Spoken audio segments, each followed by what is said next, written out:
সম্মানিত সুধী, এ পর্যায়ে আমরা খুব সংক্ষিপ্ত পরিসরে রাসূল সাল্লাল্লাহু আলাইহি ওয়াসাল্লামের জীবনী থেকে আমরা কিছু লাইফ লেসন নিয়ে আসব, যে আমরা কি শিখতে পারি রাসূল সাল্লাল্লাহু আলাইহি ওয়াসাল্লামের জীবনী থেকে। প্রথম যেই লেসনটা আমরা উল্লেখ করতে চাই সেটা হচ্ছে রাসূল সাল্লাল্লাহু আলাইহি ওয়াসাল্লাম খুব বড় মনের মানসিকতার অধিকারী ছিলেন, বড় হৃদয়ের অধিকারী ছিলেন। তিনি সবার জন্য ছিলেন। He use to think beyond the narrow borders. তিনি বড় হৃদয়ের অধিকারী ছিলেন, কখনো ন্যারো মাইন্ডেড ছিলেন না। উনি সবাইকে অ্যাকোমোডেট করতে চাইতেন। এজন্য আল্লাহ তাআলা বলেছেন যে ওমা আরসালনাকা ইল্লা রাহমাতাল লিল আলামিন, হে নবী, আপনাকে আমি গোটা বিশ্ববাসীর জন্য রহমত করে প্রেরণ করেছি। তিনি শুধু আমাদের জন্য রহমত নন, মুসলিমদের জন্য রহমত নন, শুধু মুসল্লিদের জন্য রহমত নন, তিনি আলামিন, বিশ্ববাসীর জন্য রহমত। He is for all and his teaching is for all. রাসূল সাল্লাল্লাহু আলাইহি ওয়াসাল্লামের শিক্ষা, দিক নির্দেশনা, তার দেয়া হেদায়েত, এগুলো সবার জন্য। এটা আমরা জানতে পারলাম। দ্বিতীয় যে শিক্ষাটা আমরা পাই সেটা হচ্ছে রাসূল সাল্লাল্লাহু আলাইহি ওয়াসাল্লাম সবসময় সংঘবদ্ধ জীবনযাপন করেছেন। আমরা যদি দেখি মক্কাতে সংঘবদ্ধ, মদিনাতে সংঘবদ্ধ, যেখানে তিনি ছিলেন সংঘবদ্ধ ছিলেন। এবং আমরা যেন ইউনাইটেড থাকি, কোরআনের শিক্ষাটা তিনি বারবার বলেছেন, ওয়ালা তাফাররাকু, তোমরা বিচ্ছিন্ন হয়ো না, তোমরা আলাদা হয়ে জীবনযাপন করো না, বরং তোমরা সংঘবদ্ধ জীবনযাপন করো। রাসূল সাল্লাল্লাহু আলাইহি ওয়াসাল্লামের জীবনী থেকে আমরা এই শিক্ষাটাও পাই। 3 নম্বর যে শিক্ষাটি আমরা পাই রাসূল সাল্লাল্লাহু আলাইহি ওয়াসাল্লামের জীবনী থেকে সেটা হচ্ছে তিনি পিস লাভার ছিলেন, শান্তিকামী। কখনো সংঘাতে সহজে বিরোধে জড়াতে চাইতেন না, সবসময় শান্তি প্রতিষ্ঠায় তিনি অগ্রগামী ছিলেন।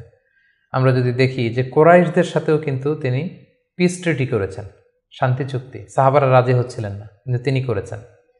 মদিনায় এসে তিনি মদিনা চার্টার করেছেন, মদিনা সনদ করেছেন, ইহুদিদের সাথে একসাথে থেকেছেন, থাকতে চেয়েছেন, কিন্তু মদিনা সনদ ভঙ্গ হয়েছে যখন তারা বিশ্বাসঘাতকতা করেছে। তার মানে তিনি সবসময় শান্তির পক্ষে ছিলেন, শান্তিকামী তিনি ছিলেন। সো আমরা যারা নবীজির উম্মত বলে নিজেদেরকে দাবি করি, আমরা যেন সবসময় শান্তিকামী হই, আমরা যেন শান্তির পক্ষে থাকি, এটা আমাদের জন্য শিক্ষা। 4 নম্বর যে শিক্ষাটি আমরা পাই সেটা হচ্ছে he was the flag bearer of justice. তিনি সবসময় ন্যায় বিচারের পক্ষে ছিলেন, ন্যায়ের পতাকাবাহী ছিলেন, ন্যায় বিচারের পতাকাবাহী সবসময়। ন্যায় যেখানে, সত্য যেখানে, ইনসাফ যেখানে, জাস্টিস যেখানে, তিনি সেখানে। তার প্রমাণ আমরা দেখি 20 বছর বয়সে তিনি যখন যুবক, তখন তিনি হেলফুল ফজুল নামে যুব সংঘ করেছেন। উদ্দেশ্য কী ছিল? যে মাল মাজলুম দিদ্দাল জালেম, আমরা সবসময় মাজলুমের পক্ষে থাকবো, জালেমের বিরুদ্ধে। কোনো জালেম যেন কোনো ব্যবসায়ীকে, ভিনদেশিকে, কাউকে যেন ঠকাতে না পারে, মাজলুমের পক্ষে লড়বার জন্য তিনি এটা করেছেন। তার মানে ইনসাফ, জাস্টিস, ন্যায় পরায়ণতার পক্ষে তিনি সবসময় কাজ করেছেন। সো আমরা যেন সবসময় ন্যায় পরায়ণতার পক্ষে থাকি, এটাই আমাদের জন্য শিক্ষা। 5 নম্বর যে ব্যাপারটা আমরা দেখি যে রাসূল সাল্লাল্লাহু আলাইহি ওয়াসাল্লামের পুরো জীবনীটা যদি আপনারা খেয়াল করেন, 40 বছর, তারপরে নবুয়তির 13 বছর, তারপর মদিনাতে 10 বছর, আমরা যদি দেখি যে সবসময় রাসূল সাল্লাল্লাহু আলাইহি ওয়াসাল্লাম একটা স্ট্রাগলের মধ্য দিয়ে গিয়েছেন।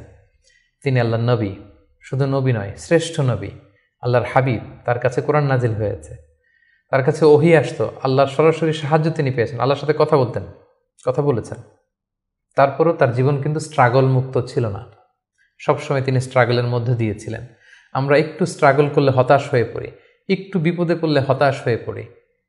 আমরা যদি রাসূলের জীবনী দেখি তাহলে আমরা বুঝতে পারবো না, হতাশ হওয়া যাবে না, ধৈর্য ধারণ করতে হবে, কারণ struggle is the part of our life. আমার নবী স্ট্রাগল করেছেন, তিনি সংগ্রাম করেছেন। সো সংগ্রাম আমাদের জীবনের অংশ, এই শিক্ষাটা আমরা পাই। 6 নম্বর যে শিক্ষাটি আমরা পাই সেটা হচ্ছে রাসূল সাল্লাল্লাহু আলাইহি ওয়াসাল্লাম ব্যক্তিগত জীবনে অত্যন্ত সৎ ছিলেন। ট্রুথফুলনেস ছিল ওনার গুণ, ট্রাস্টওয়ার্দিনেস, অর্থাৎ সত্যবাদিতা এবং আমানতদারিতা। যে কারণে যে কোরাইশরা রাসূল সাল্লাল্লাহু আলাইহি ওয়াসাল্লামের বিরোধিতা করত, তারাই রাসূল সাল্লাল্লাহু আলাইহি ওয়াসাল্লামকে উপাধি দিয়েছিল আস-সাদিক আল আমিন, সত্যবাদী, আমানতদার। এবং তিনি যখন সাফা পাহাড়ের উপরে দাঁড়িয়ে বলেছেন, আমি একটা তথ্য দিলে বিশ্বাস করবে? সবাই বলল, হ্যাঁ অবশ্যই করব, কারণ আমরা তো কখনো তোমার কাছ থেকে মিথ্যা বলতে শুনিনি। সুবহানাল্লাহ, চিন্তা করেন, নিজের জাতিগোষ্ঠীর এত বড় অ্যাকনোলেজমেন্ট, সবাই এক স্বরে বলে উঠল, মা জাররাবনা আলাইকা ইল্লা সিদকান, সত্য ছাড়া মিথ্যা তো কখনো শুনিনি। যেদিন তিনি হিজরত করবেন সেদিন তিনি তার ঘরে রাসূল সাল্লাল্লাহু আলাইহি ওয়াসাল্লাম আলী রাদিয়াল্লাহু তাআলা আনহুকে রেখে গিয়েছিলেন। কেন? কারণ ওনার কাছে মক্কার অনেক লোকেরা আমানত রেখেছিল, সেই আমানতগুলো বুঝিয়ে দিতে আলী রাদিয়াল্লাহু তাআলা আনহুর 3 দিন সময় লেগেছিল। এত পরিমাণে ডিপোজিট ছিল, আমানতের বিভিন্ন জিনিসপত্র ছিল, সেগুলো আলী রাদিয়াল্লাহু তাআলা আনহু বুঝিয়ে দিয়ে তারপরে তিনি হিজরত করেছেন। কতটা আমানতদার ছিলেন আমাদের প্রিয় নবী। এবং ওনার এই ব্যবসায় আমানতদারিতায় মুগ্ধ হয়েই কিন্তু খাদিজা রাদিয়াল্লাহু তাআলা আনহা রাসূল সাল্লাল্লাহু আলাইহি ওয়াসাল্লামকে বিয়ের প্রস্তাব দিয়েছিলেন। সো তার উম্মত হিসেবে আমাদের উচিত সত্যবাদী, সৎ এবং আমানতদার হওয়ার চেষ্টা করা। 7 নম্বর যে শিক্ষাটি আমরা রাসূল সাল্লাল্লাহু আলাইহি ওয়াসাল্লামের জীবনী থেকে পাই সেটা হচ্ছে রাসূল সাল্লাল্লাহু আলাইহি ওয়াসাল্লামের একটা ফ্রেন্ডলি ইন্টারাকশন ছিল তার ফলোয়ারদের সাথে, good interaction with the followers. সাহাবীদের সাথে খুবই সুসম্পর্ক ছিল এবং সাহাবীরা কোনো পরামর্শ দিলে সেটা ভালো হলে তিনি আমলে নিতেন। আমরা যদি বদরের যুদ্ধের ঘটনাটা একটু রিভাইজ করি, আমরা দেখব যে মুসলিমরা যে এক জায়গায় তাঁবু গাড়ল, তখন হাব্বাব ইবনুল মুনজির রাদিয়াল্লাহু তাআলা আনহু বললেন, ইয়া রাসূলুল্লাহ, এখানে যে তাঁবু গাড়লেন এটা কি ওয়াহি না আপনার ডিসিশন? রাসূল সাল্লাল্লাহু আলাইহি ওয়াসাল্লাম বললেন যে না, আল্লাহ অর্ডার করেন, এটা আমার ডিসিশন। তিনি বললেন, না ইয়া রাসূলুল্লাহ, এখানে তাঁবু গাড়াটা ঠিক হয়নি, আমাদেরকে অবস্থান নিতে হবে ওই জায়গায়, ফলে বৃষ্টির পানি আমরা পাবো, কুয়ার পানি আমরা পাবো, আর মুশরিকরা, কোরাইশরা তারা পানি পাবে না, আমরা পানি পান করব, ওরা পানির অভাবে মারা যাবে যুদ্ধ ছাড়াই।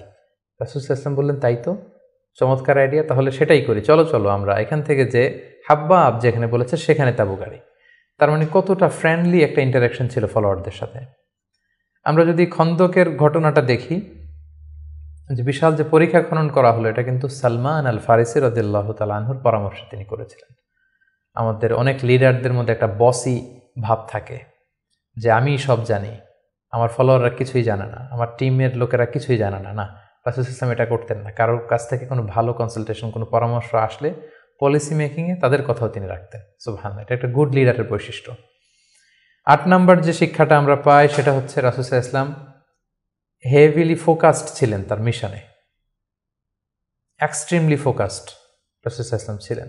সেই যে মক্কায় তিনি তাওহীদের বাণী প্রচার করতে শুরু করেছেন, রিসালাতের বাণী প্রচার করতে শুরু করেছেন, আখিরাতের কথা মানুষকে প্রচার করতে শুরু করেছেন, তার যে দাওয়াতের ফোকাস, এই ফোকাস থেকে কোনো প্রলোভন, কোনো লোভ, কোনো স্ট্রাগল, কোনো বিপদ রাসূল সাল্লাল্লাহু আলাইহি ওয়াসাল্লামকে এক চুল পরিমাণ নাড়াতে পারেনি। সো আমরা যদি জীবনে সফল হতে চাই, আমাদের ফোকাস ঠিক রাখতে হবে। ফোকাস থেকে আমরা নড়ে গেলে কিন্তু আমরা সফলতার দেখা পাবো না। 9 নম্বর যে শিক্ষাটা আমরা পাই, রাসূল সাল্লাল্লাহু আলাইহি ওয়াসাল্লামের কম্প্যাশনেট অ্যান্ড মার্সিফুল অ্যাটিটিউড। রাসূল সাল্লাল্লাহু আলাইহি ওয়াসাল্লামের দয়াদ্র মানসিকতায় অনেক শত্রু কিন্তু রাসূল সাল্লাল্লাহু আলাইহি ওয়াসাল্লামের বন্ধু হয়ে গিয়েছিল, ঈমান এনেছিল, আমরা দেখেছি। মক্কা বিজয় যখন করেছিলেন, চাইলে পিষে মারতে পারতেন কুরাইশদেরকে, যারা বছরের পর বছর জন্মভূমি থেকে দূরে থাকতে বাধ্য করেছিল রাসূল সাল্লাল্লাহু আলাইহি ওয়াসাল্লামকে। রাসূল সাল্লাল্লাহু আলাইহি ওয়াসাল্লাম কী করলেন? বললেন যে না, লা তাসরিবা আলাইকুমুল ইয়াউম, কোনো প্রতিশোধ, হিংসা কিছু নেই, ক্ষমা করে দিলাম, যাও তোমরা স্বাধীন। এভাবে নানা ঘটনায় আমরা দেখেছি রাসূল সাল্লাল্লাহু আলাইহি ওয়াসাল্লাম তার অমীয় অনুপম চরিত্রের মাধ্যমে তিনি মানুষের মন জয় করেছেন। সো এই গুণাবলী যেন আমরা আমাদের মধ্যে ধারণ করবার চেষ্টা করি। সব শেষে আমরা যেই শিক্ষাটির কথা বলবো সেটা হচ্ছে succession management. A good leader produces good leaders. একজন ভালো নেতা শুধু ফলোয়ার তৈরি করে না, সে আরও নতুন নেতা তৈরি করে। রাসূল সাল্লাল্লাহু আলাইহি ওয়াসাল্লামের এই গুণাবলীটি কিন্তু ছিল।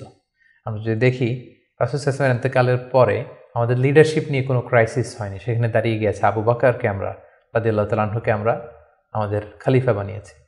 আবু বকর রাদিয়াল্লাহু তাআলা আনহুর ইন্তেকালের পরে ওমরে ফারুক আমাদের খলিফা হয়েছে, তারপরে উসমান, তারপরে আলী রাদিয়াল্লাহু তাআলা আনহু। তার মানে রাসূল সাল্লাল্লাহু আলাইহি ওয়াসাল্লাম এদেরকে কিন্তু সবসময় ডানে বায়ে, সামনে পেছনে, কাছে, নানা কাজে এঙ্গেজ করে নতুন নেতৃত্ব, নিউ লিডারশিপ কিন্তু তিনি তৈরি করেছিলেন। ফলে এই সাকসেশন ম্যানেজমেন্টে কিন্তু রাসূল সাল্লাল্লাহু আলাইহি ওয়াসাল্লাম সাকসেসফুল ছিলেন। এবং এখান থেকে আমরা যারা লিডারশিপ কোয়ালিটি আমাদের আছে, আমরা যেন নতুন লিডার তৈরি করে যেতে পারি উম্মার জন্য, এই শিক্ষাটি কিন্তু আমরা পাই। সম্মানিত সুধী, রাসূল সাল্লাল্লাহু আলাইহি ওয়াসাল্লামের জীবনের প্রতিটি স্টেপে, প্রতিটি পদক্ষেপে, প্রতিটি ঘটনা থেকে অসংখ্য অসংখ্য শিক্ষা আমাদের জন্য রয়েছে এবং বের করা সম্ভব। কিন্তু আজকের এক পর্বে এই সবগুলো শিক্ষা বা লেসন নিয়ে বা টিচিং নিয়ে আমাদের পক্ষে আলোচনা করা সম্ভব না। আমরা প্রফিট সিরিজের সর্বশেষ পর্বে আমরা এতটুকুই বলতে চাই যে আমরা এক পর্বে খুব সংক্ষিপ্ত পরিসরে এখানে উল্লেখ করলাম, আমরা কেবলমাত্র রাসূল সাল্লাল্লাহু আলাইহি ওয়াসাল্লামের সিরার উপর 50 পর্ব কিংবা 100 পর্বের একটা ধারাবাহিক সিরিজ করার প্রত্যাশা রাখি। আল্লাহ তাআলা আমাদেরকে তৌফিক দান করুক। সম্মানিত সুধী, রাসূল সাল্লাল্লাহু আলাইহি ওয়াসাল্লামের ফলোয়ার বা উম্মাহ হিসেবে আমাদের উচিত রাসূল সাল্লাল্লাহু আলাইহি ওয়াসাল্লামের আদর্শকে আমাদের জীবনে বাস্তবায়ন করা, তার প্রতি ভালোবাসার সর্বোচ্চ নমুনা পেশ করা, তার সম্মান আমাদের সম্মান। তাকে যখন গালি দেওয়া হয়, তার বিরুদ্ধে যখন কটু কথা বলা হয়, আমরা যেন তখন এটার প্রতিবাদ করি, লেখনের মাধ্যমে, বক্তব্যের মাধ্যমে, একত্রিত হয়ে বিভিন্ন ইভেন্টস করার মাধ্যমে রাসূল সাল্লাল্লাহু আলাইহি ওয়াসাল্লামের রেখে যাওয়ার শিক্ষা যেন আমরা আমাদের বাস্তব জীবনে কাজে লাগাই, আমরা যেন অন্যের কাছে পৌঁছাই, আমরা যেন সোশ্যাল মিডিয়াতে ছড়িয়ে দেই এবং রাসূল সাল্লাল্লাহু আলাইহি ওয়াসাল্লামের এই শিক্ষা যেন আমরা আমাদের অমুসলিম ভাই বোনদের কাছে পৌঁছাতে পারি। আমরা যেন রাসূল সাল্লাল্লাহু আলাইহি ওয়াসাল্লামকে আমাদের জীবনের চাইতে বেশি ভালোবাসতে পারি। আমরা যেন বেশি বেশি রাসূল সাল্লাল্লাহু আলাইহি ওয়াসাল্লামের প্রতি দুরূদ পড়ি, তার রেখে যাওয়া শিক্ষা এবং আদর্শ যেন আমরা মেনে চলতে পারি। আল্লাহ তাআলা আমাদের সবাইকে কথাগুলো বোঝার, আমল করার তৌফিক দান।